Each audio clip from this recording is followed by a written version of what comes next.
County in south-central Pennsylvania, York County in south-central Pennsylvania, southeastern Franklin County in south-central Pennsylvania, Cumberland County in south-central Pennsylvania, until 1:45 p.m.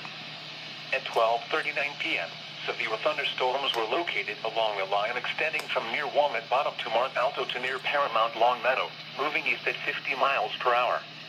Hazard, 70 miles per hour wind gusts. Source, radar indicated. Impact, expect considerable tree damage. Damage is likely to mobile homes, roofs, and outbuildings. Locations impacted include Parkville, Red Lion, Waynesboro, Weigelstown, Dallastown, Hanover, Carlisle, Lower Allen, Spry, and Enola. This includes the following interstates: the Pennsylvania Turnpike from mile markers 210 to 245. Interstate 81 from mile markers 19 to 65. Interstate 83 from mile markers 1 to 42. For your protection, move to an interior room on the lowest floor of a building. Repeating, a severe thunderstorm warning has been issued until 1:45 p.m. for the following counties: Adams, Cumberland, Franklin, and York.